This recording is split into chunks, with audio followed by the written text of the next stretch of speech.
Então vamos lá, eu sou o Dr. Pedro Veronese do Descomplicando ECG e peço, se você é meu aluno, meu residente, já me conhece, que deixe aquele like na confiança. Caso contrário, que você espere um pouquinho, assista o conteúdo dessa aula e se ele for importante para você, se ele te agregar conhecimento, eu peço que ao final você deixe o seu like para que o YouTube entenda que esse conteúdo deve chegar a mais alunos, a mais médicos em formação. Então, hoje vamos dar continuidade às aulas de eletrocardiograma normal, mas vou falar especificamente sobre o QRS e as suas ondas, ok? Então vamos lá. Então, aqui eu tenho o vetor SAQRS, que é o vetor resultante da ativação dos ventrículos.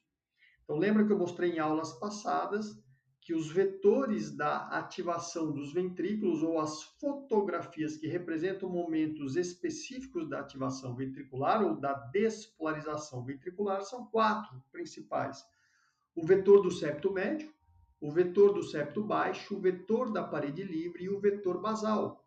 Se eu quiser trabalhar com quatro vetores, eu vou trabalhar com esses quatro vetores. Porém, eu posso somar esses quatro vetores num único vetor que represente a despolarização ventricular, ou seja, a ativação dos ventrículos, e este vetor é o vetor SAQRS. Em condições normais, na esmagadora maioria das pessoas, esse vetor ele vem para baixo, para a esquerda e para trás, como eu represento aqui. O vetor SAQRS ele vem para baixo e para a esquerda e para trás em relação ao plano frontal, que é o plano da parede. Se eu pegar e trouxer esse vetor aqui para o plano frontal, como ele vem para baixo e para a esquerda, na maioria dos pacientes ele estará neste quadrante, que é o quadrante inferior esquerdo, ou seja, ele estará entre D1 e AVF. Então, a maioria dos QRS normais, em pacientes com eletrocardiogramas normais, terão o QRS que será positivo na derivação D1 e positivo em AVF, porque se eu projetar este vetor para D1, que para cima de D1, ele vai cair na positividade de D1. Lembra? D1 é positivo daqui para cá e negativo daqui para trás. AVF é positivo daqui para baixo e negativo daqui para cima. Por que isso, Pedro? Isso é uma convenção, convencionou-se desta forma. Portanto, se eu projetar este vetor SA-QRS em AVR, ele cai na positividade. Portanto, o QRS vai ter que ser positivo em AVF. Então, isso ocorre na maioria das pessoas. Porém, o eixo elétrico normal do QRS é este quadrante, o quadrante inferior esquerdo. Porém, ele pega mais 30 graus para cá e mais 30 graus para cá. Portanto, o eixo elétrico normal do QRS vai de menos 30 até mais 120. Indivíduos mais brevilíneos, baixinhos, gordinhos, o eixo tende a estar mais horizontalizado, próximo de D1, ou até entre 0 e menos 30 graus.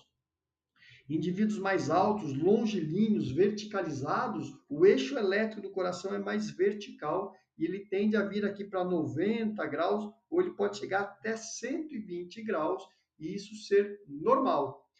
Então, estabelecer o eixo do QRS nada mais é do que estabelecer a orientação espacial do vetor resultante da ativação ventricular, que é o vetor SA-QRS.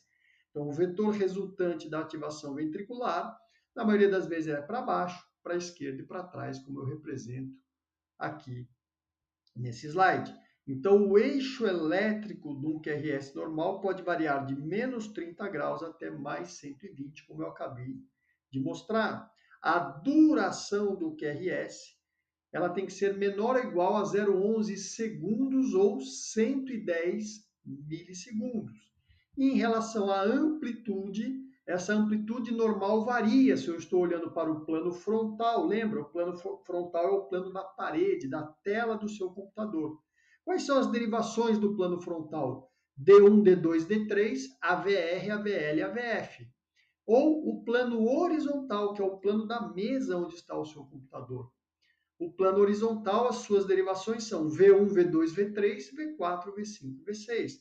Portanto, a amplitude normal do QRS no plano frontal é menor que 20 milímetros e no plano horizontal menor que 25 a 30 milímetros, vai variar de autor para autor. E existe uma amplitude mínima. Abaixo dessa amplitude também é o achado anormal. Então, no plano frontal, se eu tiver uma amplitude menor ou igual a 5 milímetros, ou no plano horizontal menor ou igual a 8 milímetros, eu digo que a amplitude está diminuída, ou seja, que o eletrocardiograma apresenta uma baixa voltagem e existem situações patológicas onde eu posso ter uma baixa voltagem do QRS. Então, esses são os valores de normalidade do complexo QRS. Aqui eu gostaria de me deter um pouquinho na nomenclatura das ondas do QRS. Então, o QRS representa a ativação dos ventrículos ou a despolarização ventricular. O nome genérico é sempre QRS, mas não necessariamente a gente vai ter as três ondas.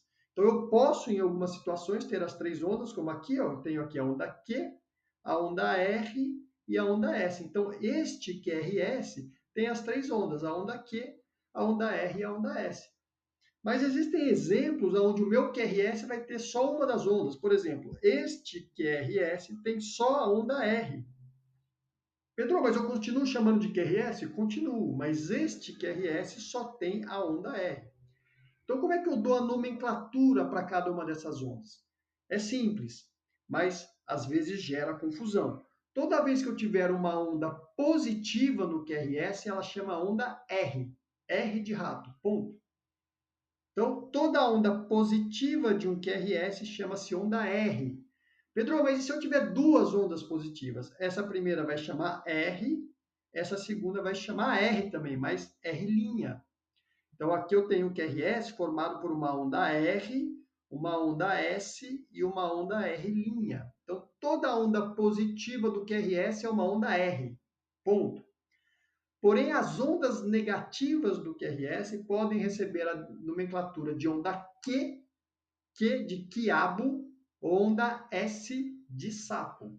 Então, aqui eu tenho uma onda Q e aqui eu tenho uma onda S. Notem, tanto a onda Q como a onda S são ondas negativas.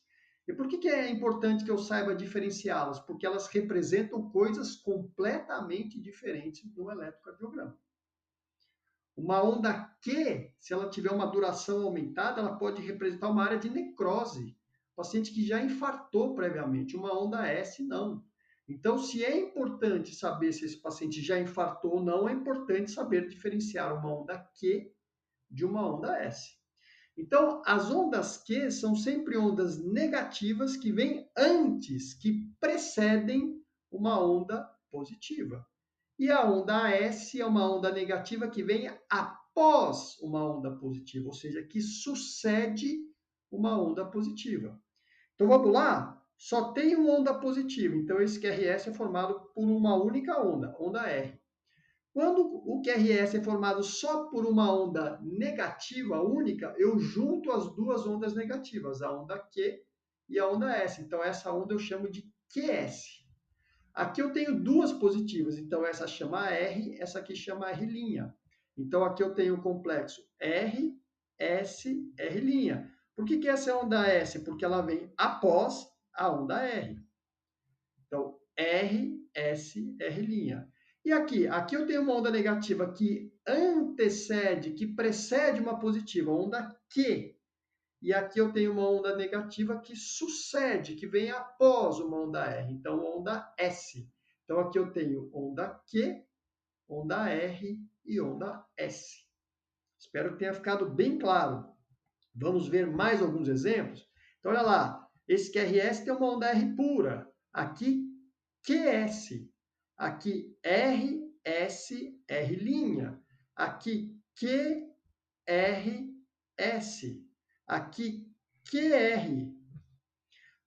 Eu posso ter ondas Qs em elétrons normais, são ondas Qs pequenas e estreitas.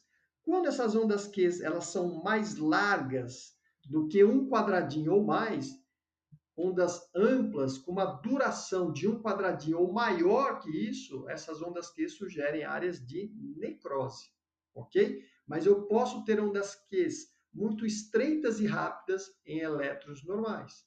Aqui eu tenho o padrão RS. Todos esses padrões aqui são RS. Ó. Eu posso ter uma onda R grande com uma onda S pequena, RS com ondas de tamanhos equivalentes, uma onda R pequena e uma onda S grande. Aqui, RS. Aqui eu posso ter um entalhe na onda S, mas continua sendo onda R, onda S, onda R, onda S. E aqui, idem, R, S. Então, existem várias morfologias diferentes de QRS. Cada uma dessas ondas tem o seu significado clínico. Espero que tenha ficado bem claro para vocês. Esse é um conceito importante para que eu aplique na prática médica, porque ondas Q podem estar relacionadas a pacientes que tiveram infartos prévios. Então, eu preciso saber diferenciar uma onda Q de uma onda S, ok? Se você gostou dessa aula, gostou do conteúdo, eu peço para que você deixe o seu like, para que você se inscreva no canal e compartilhe essa aula com pessoas que você imagina que precisam desse conteúdo. Um grande abraço, tchau, tchau.